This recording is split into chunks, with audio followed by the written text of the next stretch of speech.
ये क्षणिक सुख है, फिर ये अपनी कब है? सुख तो वो चीज देती है जो अपनी हो जाती है। वो दिव्य गुण जो आपके अपने हो जाएंगे, वही खुशी है, वो अला ही खुशी। और वो खुशी एक ऐसी खुशी है जिसे जितना बांटेंगे उतना आपको आनंद के सुरूर की प्राप्ति होगी।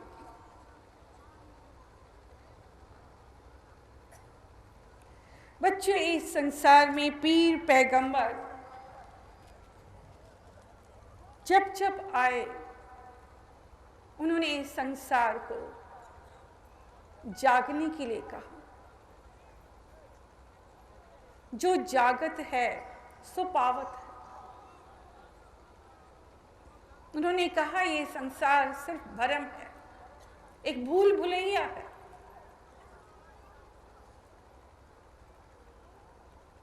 जहां आकर आप भूल जाते हैं आप किस लिए आए। सतगुरु रूपी गाइड ही आपको इस भूल भुलैया से बाहर निकाल सकता है, वरना सारा जगत भ्रम में पड़कर, माया मोह के बंधन में पड़कर इसी जगत का होके रह जाता। वो भूल जाता है वो किसका वजूद है, उसे कहाँ जाना है, वो किसका अंश है, उसे कहाँ जाके मिलना।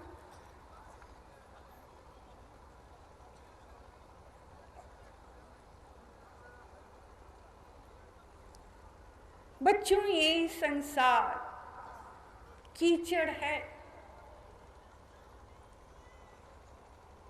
आप कितनी ही खुशियां क्यों ना देखें, ढूंढें, उनसे गुजर कर भी आपने महसूस किया होगा कि वो सुख असली सुख नहीं।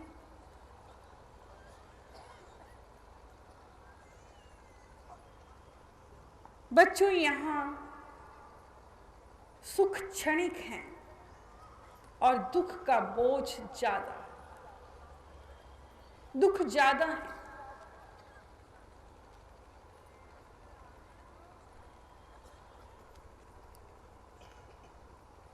और जिन्हें आप सुख मानते भी हैं वो ऐसे ही हैं जैसे आपको कोई बीमारी हो, कोई कष्ट हो तो आपने टैबलेट खा ली, कोई दवा खा ली। जब तक दवा का असर रहता है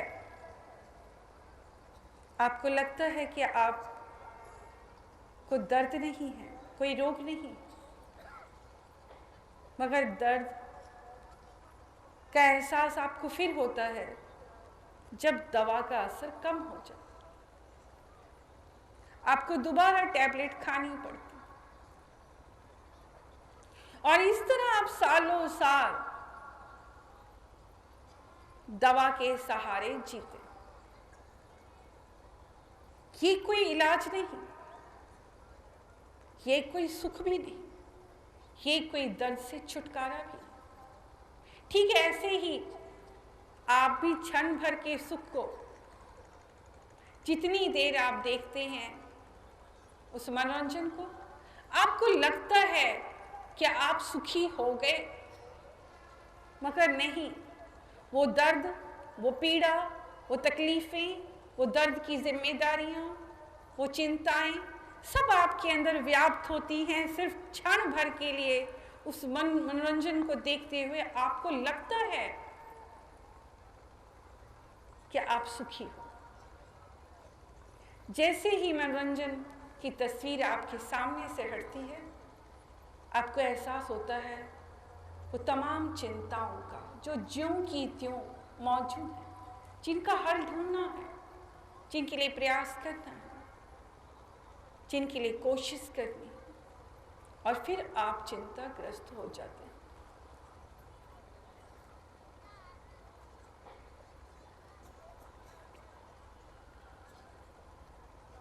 बच्चों, कई लोग दिशाहीन हो जाते हैं, दर्द को छुपाने के लिए शराब का सहारा लेते हैं, नशीली चीज़ों का सहारा लेते हैं, ये सब करते हैं। ऐसा नहीं कि पीर पैगंबरों ने, संत महात्माओं ने रास्ता नहीं सुझाया, उन्हें बताया कि इन सब से छूटने के लिए आप आध्यात्म के मार्ग पर चलें, प्रेम और बंदगी करें, भक्ति के रस में डूबे। वो परमात्मा आपकी सहायता करेगा, मदद करेगा। आपने उस धरती पर जन्म लिया है जहां धर्म, ग्रंथ और पुस्तकों के भंडार है, जो आपको जीने की कला और रास्ता बताते हैं। हर युग में पीर पैगंबर आते रहे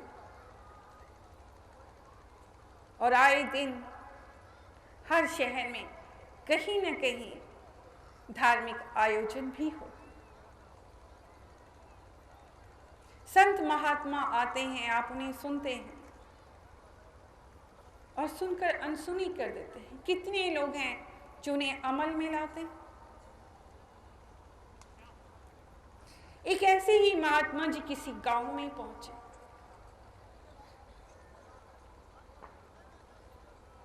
उन्होंने प्रवचन किया। उस गांव में एक ऐसा किसान था जिसके पास कई एकड़ जमीन थी, मालदार किसान। उसमें एक ही अच्छाई थी, कोई भी संत महात्मा उसके गांव में आए, वो उन्हें न्योता देकर अपने घर भोजन जरूर कराते।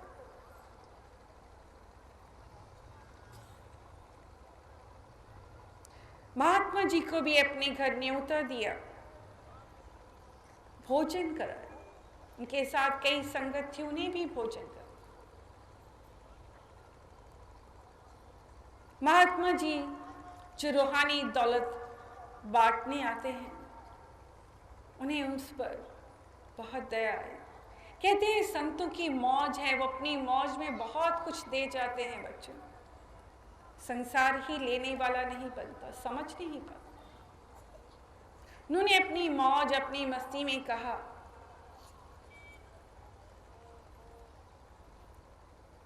कि मेरा दिल चाहता है अब आप हमारे साथ हो लीजिए, इस मार्ग पर चलें,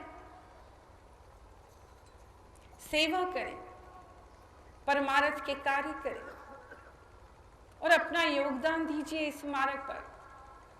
अपना समय धार्मिक कार्यों में लगा। आपके पुत्र हैं, घर बार संभाल लेंगे।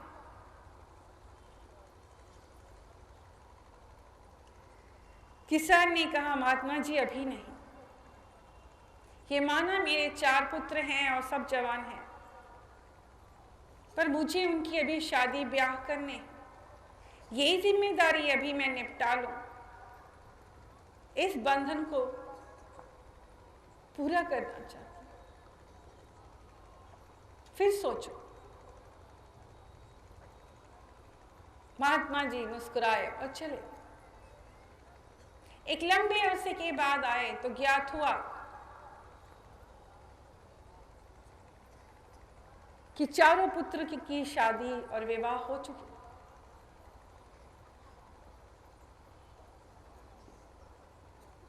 वो किसान फिर आया, उनके चरणों में आकर प्रणाम किया।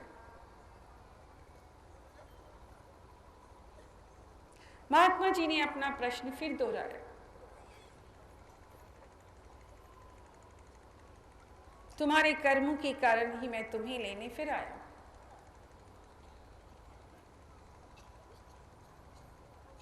किसान ने कहा ये मेरा अहोभाग्य, मगर महात्मा जी मैं कहना चाहूंगा, ये माना कि मेरे पुत्रों के विवाह हो गए, किंतु पोते पोतियों का मुख देखे बगैर मैं कैसे आपके साथ जा सकता? ये दिल में चाहत भी तो है कि मैं अपने पोते पोतियों का भी मुख देखूं, उन्हें भी खिलाऊं।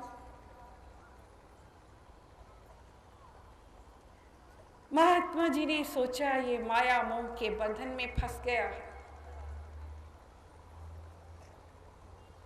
जी हाँ, संसार का भी यही हाल है।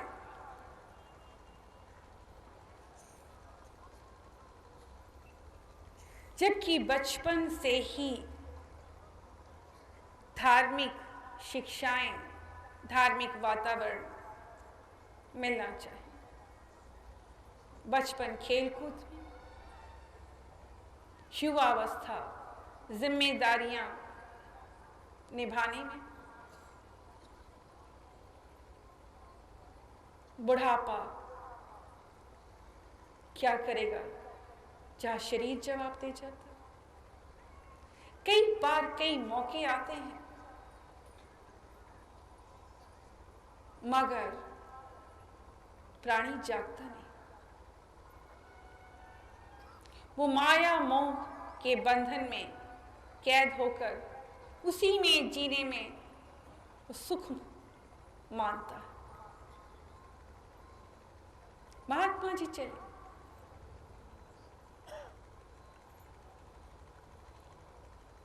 और समय गुजर गया। किसी और शहर जाना था और एक अरसे बाद वो इसी गांव से गुजरे। कुछ देर के लिए यहां रुके।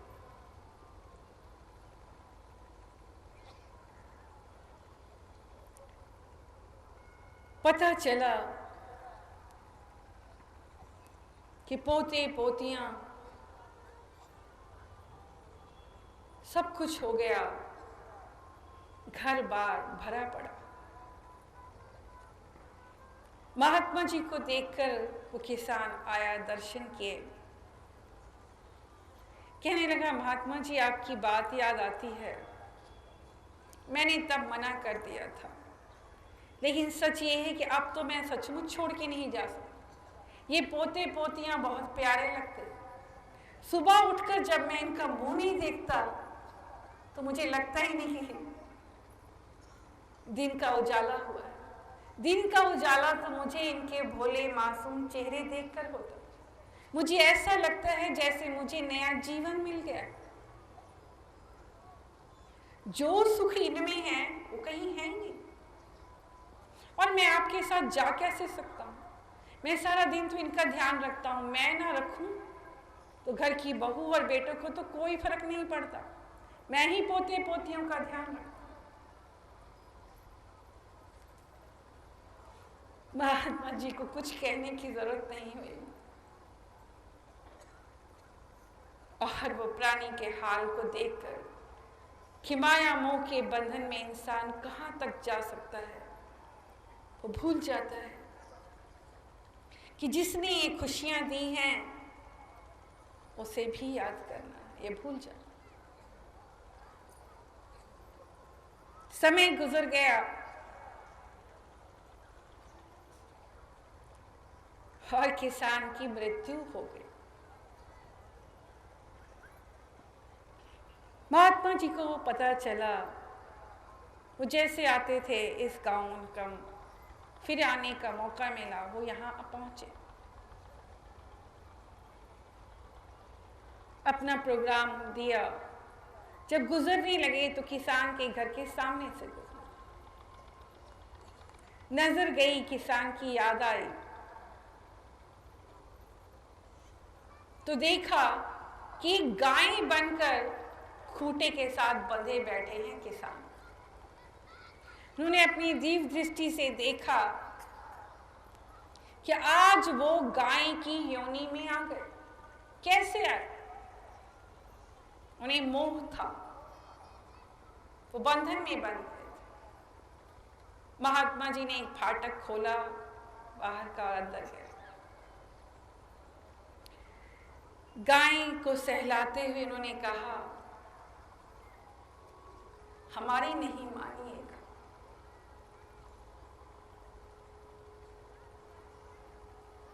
और आज गाय की योनि में आ गए हैं।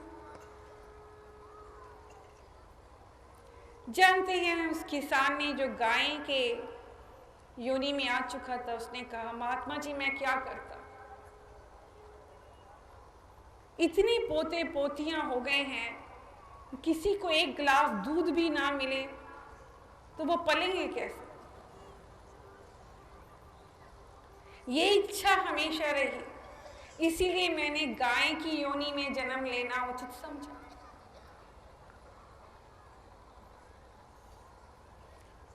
और मालूम हुआ कि ये गाय बहुत दुधारू है, बहुत अच्छा दूध देती है।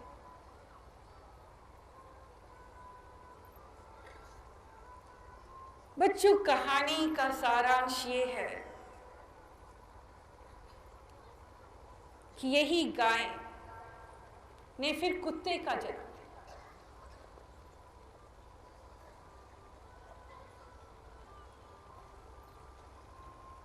महात्मा जी फिर पहुंचे, देखा वो घर के बाहर बैठा चौकीदार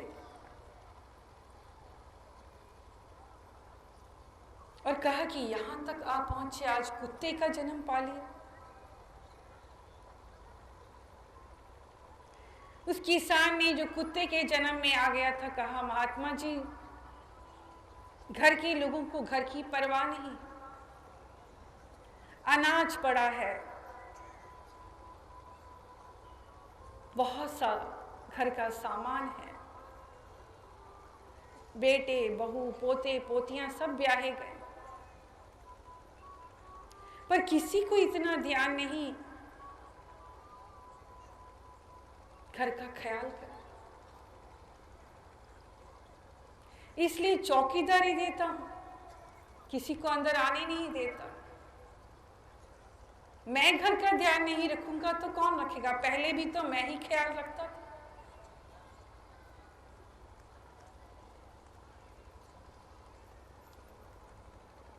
बच्चों, सच्चाई और हकीकत ये है कि कुत्ते की योनि के बाद महात्मा जी बरसात के मौसम में पैदल यात्रा कर रहे हैं।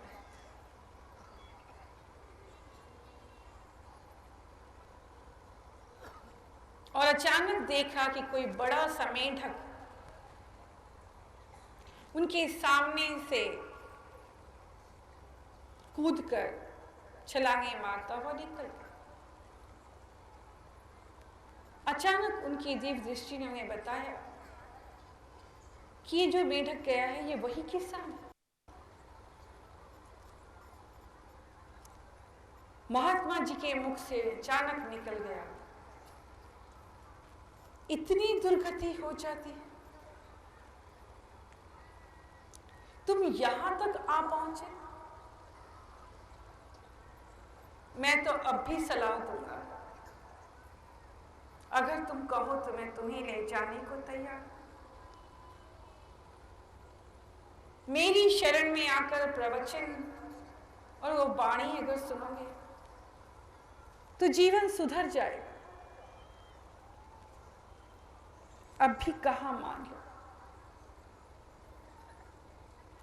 जानते हैं उस किसान ने जो मेंढक की योनि में आ चुका था, उस मेंढक ने क्या कहा? महात्मा जी अब जाइए भी क्यों, मेरे ही पीछे हाथ धो के पड़े।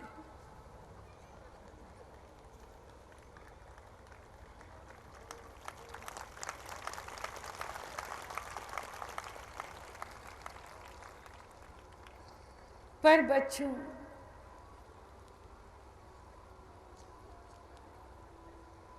ये मां आपको एक सच बताना चाहेगी। जो मां ने देखा, जिस नगरी में आप रहते हैं मृत्यु लोक है, नश्वर जगत जहां सब कुछ फना हो जाता है। इसे लाख सजाएं, ये टूट ही जाएगा, फना हो जाएगा। यहां लाख रिश्ते बनाएं, एक दिन धोखा खा ही जाएंगे। कहीं ना कहीं दर्द मिलता ही है, अगर नहीं मिलता तो उससे रिश्ता जोड़ के देखिए। सच्चा मित्र वो है, सच्चा साथी भी वो है। और एक सबसे बड़ा सच, सचखंड वो दुनिया है, वो जहान है जहां कोई दुख नहीं, जहां कोई रोग नहीं, जहां कोई चिंता नहीं, जहां कोई कष्ट नहीं। सारे दुख, सारी तकलीफें इसी जहान में हैं, इसी मृत्यु लोक में।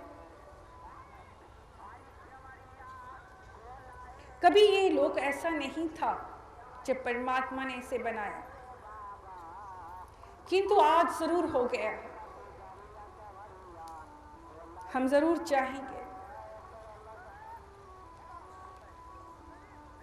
कि परमात्मा को पाने की चाहत करें,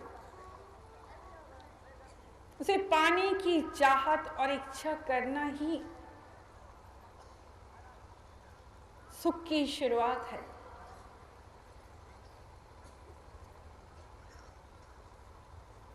इंसान के मन में ख्याल भी आ जाए तो परमात्मा पूरा करता है। कोई ऐसा दया, मगर उसके बताए हुए रास्ते पर चलना पड़ता है। वो संभाल भी खुद करता है, तब दुख भी दुख नहीं लगते, वो कांटे कांटे नहीं लगते, फूल लगते। जब साईं साथ हो। बच्चों, आज ये माँ गुरु बनकर आपके बीच आई है। हम बेशक गुरु हैं, पर माँ पहले है।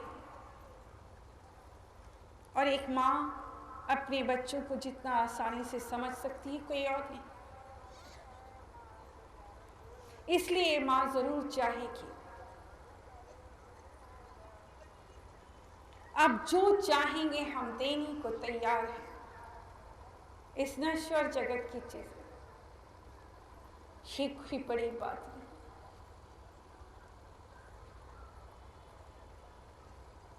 परमात्मा के लिए ये सब चीजें देना कोई बड़ी बात नहीं। आप मांगते थक जाएंगे, देने वाला नहीं थकेगा। देने वाले के भंडारे भरे पड़े। मगर हम जरूर चाहेंगे कोई हमसे हमको मांगे।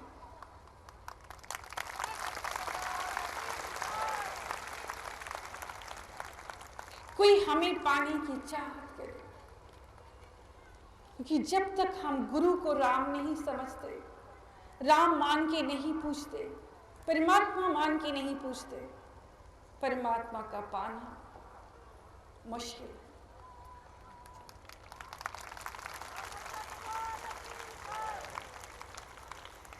और ये मां नहीं चाहती कि किसी बच्चे को कोई तकलीफ हो। हमसे आपका रिश्ता जुड़ा ही इसी बात से है कि हम आपके आंसू पोंछने आए, आपके कष्ट दूर करें। इसलिए हम जरूर चाहेंगे कि माया जगत के भरम से जागिए। यहां रोज हर व्यक्ति ठगा जा रहा है। ये माया ठग रही है। मन के कहीं में आकर आप 100 भूल करते हैं, 100 बार हारते हैं, जीतने की चाह में हारते चले जाए। जो राह आपने चुनी है वो राह ही गलत है। सिर्फ आप अपनी उंगली हमें थमा दें, हम थामने को तैयार।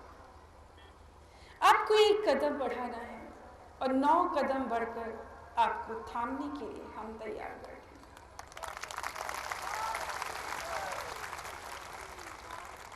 अब हम पर छोड़ दीजिए, आपको किस राह से ले जाना है हम लेकर जाए।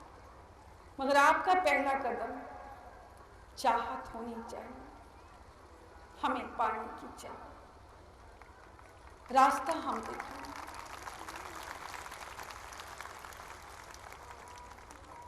इस मिथ्या जगत के बंधन से मुक्त कराने ही हम आपको आए, और यही हमारी दिली ख्वाहिश है। कोई माँ नहीं चाहेगी उसका बच्चा दलदल में चला जाए, गुम हो जाए।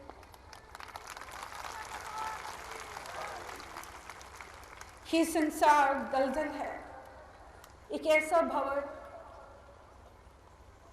जहां हर दिन आप गुम हो रहे हैं, खामोश हो रहे हैं, बीमार हो रहे हैं, और हम आपको बचाने।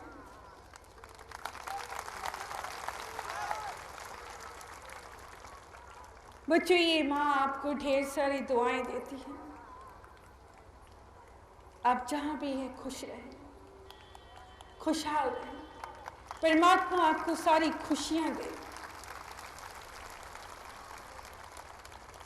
आप हमें जब भी पुकारेंगे हम आपके करीब होंगे और दया मेहर इसी तरह बरसेगी। धन्यवाद। नमस्कार।